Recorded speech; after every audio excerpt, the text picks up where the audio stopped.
32. krog prve lige se je pričel v Krškem med tekmo med domačo ekipo proti Rudarju. To je bila prva tekma že med tednom, oboji so v tem drugem delu prvenstva v dobri formi in kar nekaj točk nad cono izpada. Prva kombinacija gostov, priložnost za Trifkoviča, ki je bil pred vrati podal proti Eteroviću. To je bila izvrstna priložnost za Hrvata, ki pa je tokrat zgrešil in meril nekoliko čez gol. Kombinacija Krčanov, velika priložnost za Volariča, a na koncu le kot za Krčane. Še napad za Velenjčane, 20. minuta in Babič je našel Eterovića, ki je tokrat streljal, izkazal se je vratar Zalokar, potem pa je Eterović meril še nekoliko čez gol, potem pa gol za Eterovića, odličen prosti strel po dobre pol ure igre, Mate Eterović za 0:1. Mojstrovina Hrvata za prednost nogometašev Velenja. Potem polčas in dolgo časa nič in v drugem delu izjemno težki pogoji v snežnem metežu. Tole je prva kombinacija za goste in strel Kašnika, ki je najprej zadel vratarja Zalokarja, potem pa še strel čez gol. Takole so nogometaši Krškega želeli 11-metrovko, katere pa na koncu glavni sodnik ni dosodil.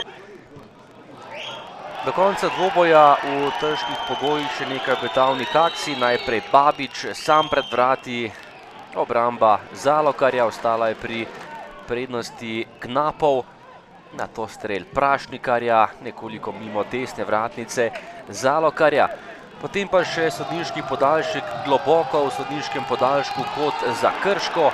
Odbita žoga je prišla do Vukliševića, takole pa je zadel z glavo za izenačenje na 1:1.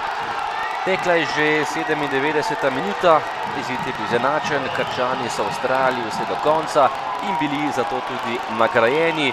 Zadel je Vuklišević in izenačil rezultat na 1:1. To je bil tudi končni rezultat tekme. Eterović je goste popeljal do prednosti, Krčani pa so izenačili v izdihljajih tekme in dosegli pomembno točko pred domačimi gledalci. Ja, zelo težka tekma v skoraj nemogočih pogojih. Prvi polčas nismo bili na svojem nivoju. Mogoče ta tekma prehitro prišla po zadnji, nekateri smo res dali maksimum. Gosti so zaslužno povedali z lepim prostim strelom, drugi polčas smo vedeli, da bojo pogoji še slabši.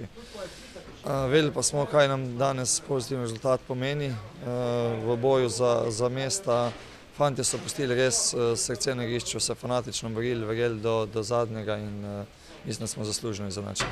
Sigurno nikoli ni prijetno dobiti na koncu v zadnjih minutah ali pa v zadnji minuti gol. To se nam je zgodilo že prejšnjo tekmo. Jaz mislim, da so danes dobro tekmo odigrali. Mislim, da lahko pohvalim fante, ker so v bistvu po tem neodločenem izidu razočarani. Borili so se, dali vse od sebe. Mislim, da bi morali danes odnesti 3 točke, ampak to je nogomet. Imeli smo svoje priložnosti, da povečamo izid. Žal nismo na koncu ta nesrečen zadetek, ampak vsa čast fantom, gremo naprej in se že pripravljamo na naslednjo tekmo.